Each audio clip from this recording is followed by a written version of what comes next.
Because each time I closed my eyes, all I saw was my father, his face drained of affection, possessed by a determination to end my life, because it would end Adrian's too. That haunting memory was how I found myself in the library before sunrise. If I couldn't sleep, I might as well research. Usually I preferred the company of the librarian Lothian and his lover Zahn, but tonight I was glad for the quiet as I leafed through books on the history of witches.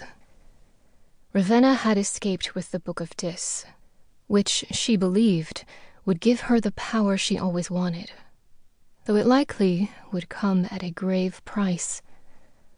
All spells cost something, but the toll for dark magic was life.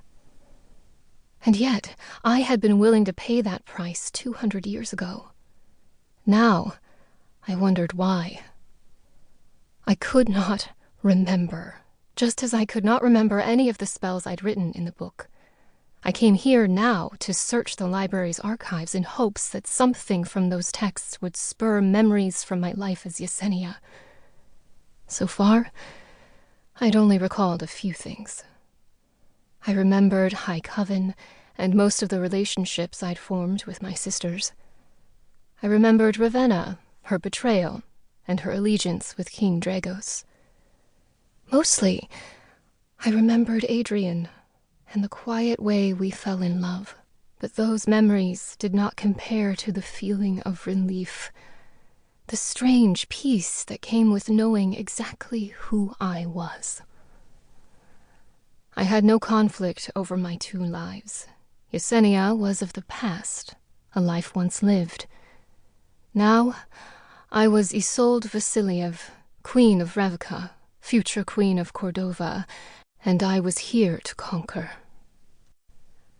I do not particularly like waking alone, Adrian said. I turned to find him leaning against one of the ebony shelves lined with black-bound books. He wore a long robe, red and patterned in gold. His hair was unbound, falling in loose waves around his shoulders. His arms were crossed, and while he teased, I knew something more had driven him from bed. Worry. I couldn't sleep, I said.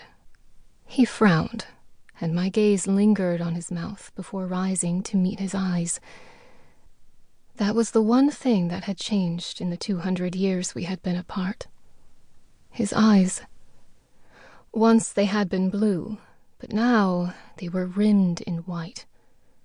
I always assumed it had happened after he was turned, but then no other vampire I had met since coming to Revekka had those eyes.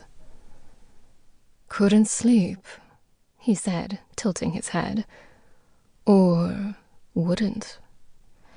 He knew the answer, so I asked a different question. Did I ever tell you about the Book of Dis? He shook his head. No, you never told me about Dragos either. I had not told him of the former king's abuse. A strange guilt blossomed in my chest, though I knew that was not what he intended. It was my turn to frown as I searched for a reason for my silence. Though, why would you? He asked, and I met his gaze as he approached, his hand pressed against my cheek. You were so far above me then. Stop, I said, the knot of guilt growing.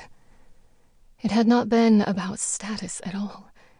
If Adrian had known, he would have killed Dragos, and while he had ultimately done so, it was in the aftermath of his victory over Revekka. You know that isn't true. Ah, but it was, he said, taking a step closer. His hand moved to my neck, his body flush with mine. I tilted my head all the way back to keep his gaze. I was nothing but a glorified guard, but you